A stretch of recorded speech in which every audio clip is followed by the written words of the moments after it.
You're watching CBT News official coverage of the New York Automotive Forum hosted by NADA, JD Power, and New York International Auto Show.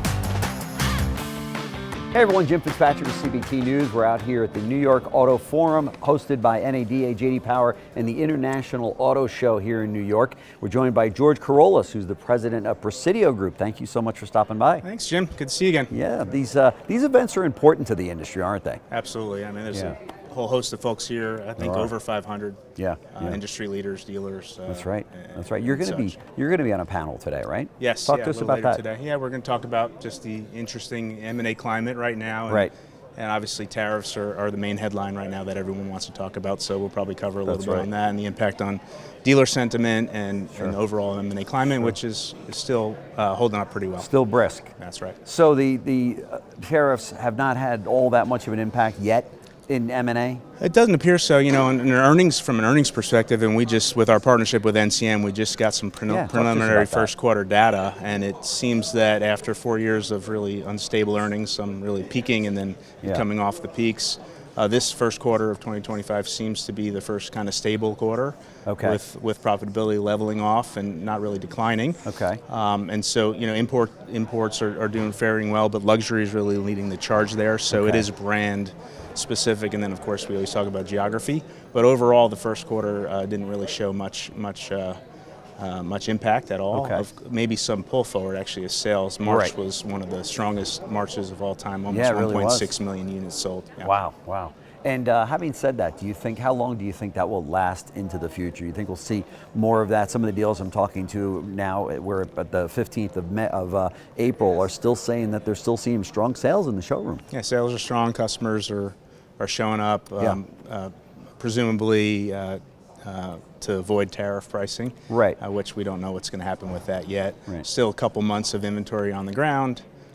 We just heard the CEO of Nissan speak in front of, and was pretty positive, said there's not an inventory issue, and they're optimistic about how things are going to shake out here. He did. I was listening to his presentation as well, and he's very bullish on Nissan. I mean, I know we talked about this before in the studio, where there was some apprehension about dealers buying a Nissan store. Has that changed any in the last couple of months? I think Nissan's sort of turned the corner in terms of sentiment. Look, it's still a wait and see type of thing, and there's some dealers that are waiting to see how things go. But we heard some really positive things from Nissan in terms of their product pipeline and their approach with dealers in the market. And they make some good vehicles, and I think they have a good focus. Yeah, and it seems like they're bringing some executives back that were getting the job done, and putting a team together that can navigate the next year. That's right. Yeah, there seems to be some confidence there.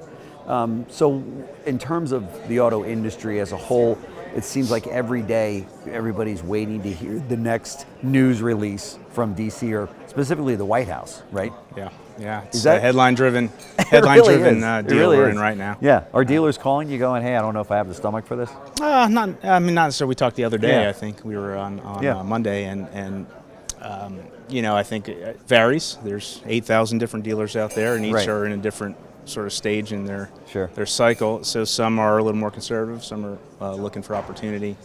Some are on a wait and see mode, but a lot more of a drumbeat that we're hearing of dealers that have weathered many storms or have gone through a lot of uncertainty, let's say. I don't know if this is a storm per se, that believe in the business long term and then say, hey, this is just another a thing coming our way that we'll deal with and be stronger as a result of it. As one dealer said to me, he goes, all right, great, so let's say that it really puts the kibosh to some degree on new car sales. He goes, I still have a huge used car department, I got a service department, I got a body shop, I'm going to be fine. That's right. Is that kind of the sentiment out there? Yeah, and fixed operations, the service side and parts side of the business is the most profitable, of course. And we saw some announcements, some headlines about some support for parts. From the administration, and that's the stickiest part of the business. We say when variable goes down, fixed sticks around. So it should be a good thing. When variable goes down, fixed sticks around. I love it. That's good. And it's true. I mean, it's funny how we don't treat them the nicest in fixed ops all the time, but boy, we rely on them through tough times, right?